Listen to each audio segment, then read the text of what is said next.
Now, just to remind you all of how hot it's going to be, it could reach 32 apparently today and tomorrow. Certainly in the southeast of England, it will be warm for most of the country. This is what they say on what can only be described. I don't like to use the word mainstream. This is Sky News, right? That's what Europe looks like according to Sky News. Now, if you're not watching this, this is like a sort of a conglomeration of yellow, dark yellow, red, dark red. You know, it looks as though, for all intents and purposes, it's like the Ring of Fire. You know, and they talk about the tectonic plates of Europe going all the way down Italy, where they have occasional eruptions at Vesuvius and they have occasional earthquakes. There was an earthquake in Turkey yesterday. But it looks, for all the world, like the most dangerous planet. I mean, if you looked at that through a telescope, you go, crikey, is that Mars? Or is that, you know, one of those really, really hot countries next to the sun? Because it looks as though it's literally full of really dangerous gases. And, you know, if you lived there, surely you wouldn't last more than about 5 seconds because you'd be completely burned to a crisp. It's like a nuclear bomb's gone off. It's a nice day. It's the summer. Relax. Calm. Put some shorts on. Go and sit in a pub garden. See if they'll let you have a cigarette if you want.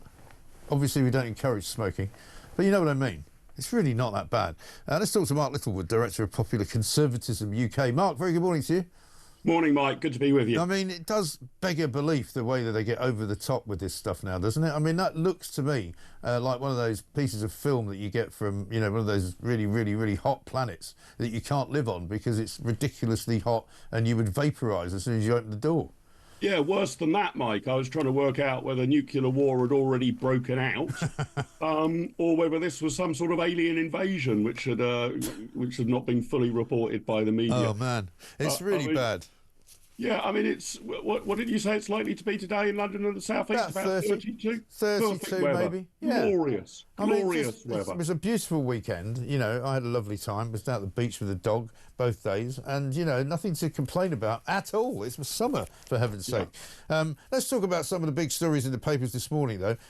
Front page of the Daily Telegraph, away from the migrants, which has got plenty of coverage. Keir Starmer hid £30 billion cost of the Chagos surrender and actually misled Parliament. Labour ministers are now being accused of misleading Parliament. This is quite a serious story.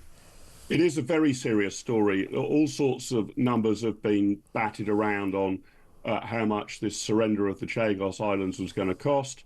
And the Telegraph now say that they've come across government documents suggesting that Keir Starmer, surprise, surprise, has understated the cost by a factor of 10. I mean, it's a scandal either way, isn't it, Mike? Because the idea that we would pay money to give away sovereign and strategically important territory is absurd. You would have thought it would be us receiving a ton of money, not giving away a single penny.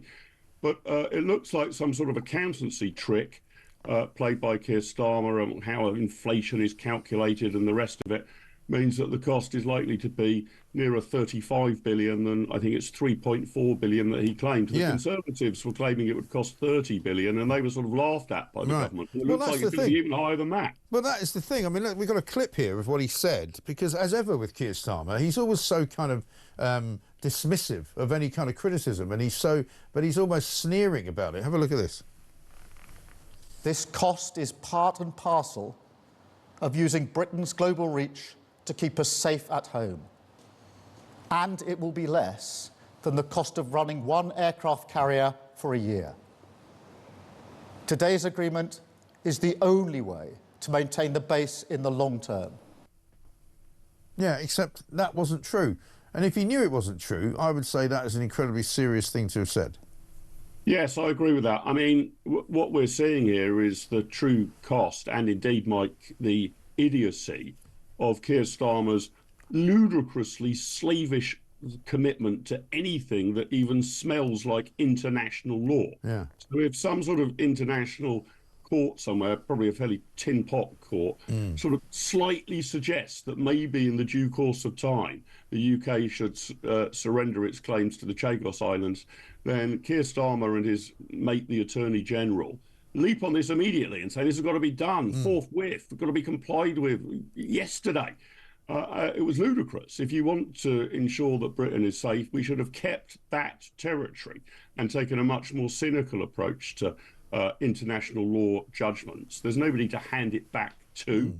It's been given away despite the protestations of the Chagossians, it makes Britain's strategic defence position weaker, not stronger, and we're paying for the privilege. Look, if it was a trade-off that Mauritius had given us £35 billion, well, you might say, well, on the one hand, we're losing sovereignty over this site, but on the other hand, we've got a whole shed load of money coming in. But it's both. It's a double whammy. We're surrendering it and paying for the privilege of surrendering it. The lunacy of our, or at least Keir Starmer's addiction to international law in all of its weird forms is exposed brutally here.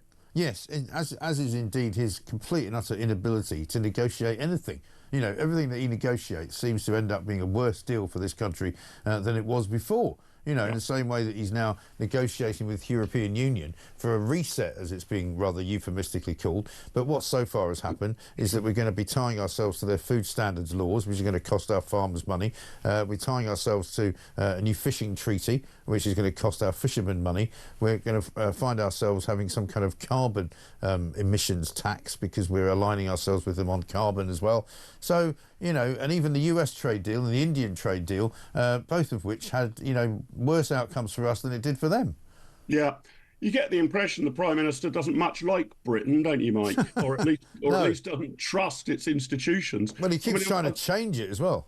Yeah, exactly right. And I mean, I think it was a few years ago in an interview he was asked, was he more a Westminster man or a Davos man? Yeah. Did he prefer Westminster to Davos, the gathering of the international corporate and political elite? And he didn't blink before saying Davos. Yeah.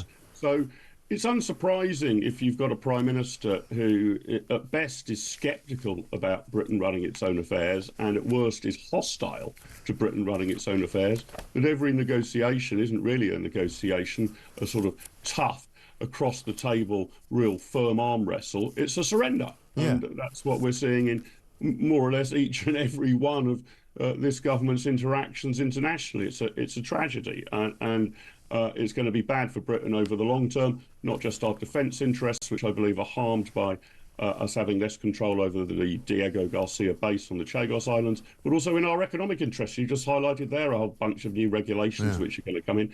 I mean, you would think that the UK was under-regulated, awash with cash, and the government had tons of money to fritter away by the way this government's behaving. Well, I'm afraid the opposite is true. We're already too highly regulated without the EU trying to impose more red tape on us. We are broke.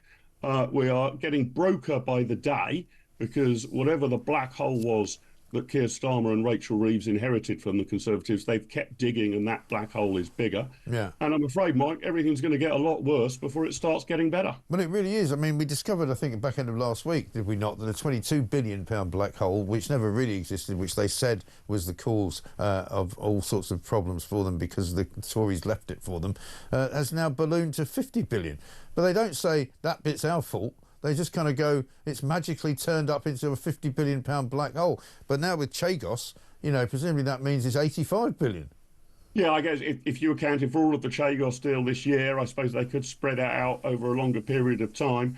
But they, on the economy, Mike, I mean, they're finding to their cost, but I think to nobody else's surprise, that if your solution to everything is just to dial up tax, two things happen. Firstly, people respond differently once their tax rates change. They might retire early or not strive for promotion, or if you're hitting the rich very hard, you might leave the country. In fact, millionaires are fleeing Britain at a faster rate than virtually any other country in the world. So they've dialed up tax without getting any revenue in. They don't have any real plans or can't pilot through any way of saving any money. I mean, this is only a few weeks ago, of course, that their attempt to save what basically amounts to pennies in the pound on welfare was blocked entirely by their backbenchers. So the welfare bill, if anything's going to go higher. And then they have a whole range of weird and wonderful things like surrendering the Chagos Islands that they want to fritter away billions on.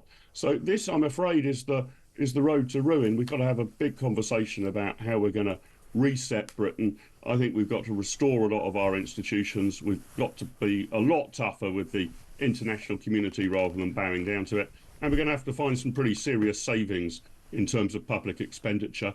if we don't do that, we're on a one-way track to being the 2025 equivalent of Greece. We will go bust. Yeah, exactly right.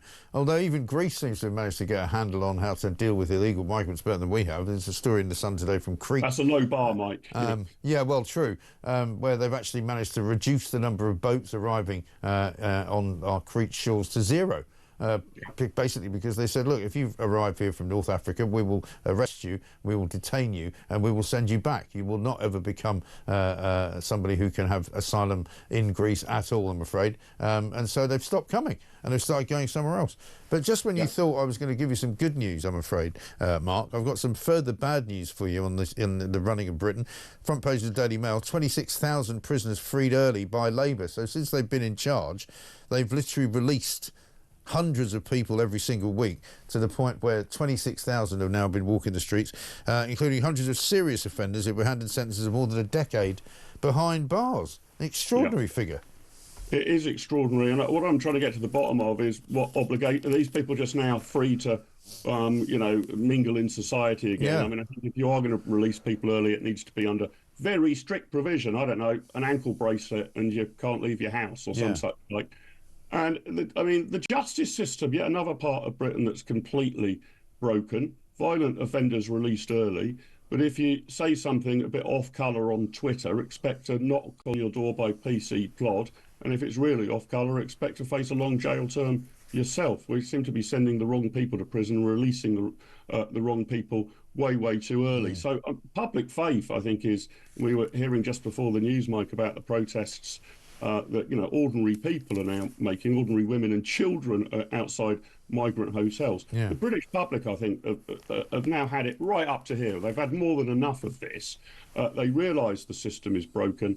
They're pleading for some big changes to get our justice system back on track, our immigration system back on track. I mean, Mike, you mentioned Greece as a comparator.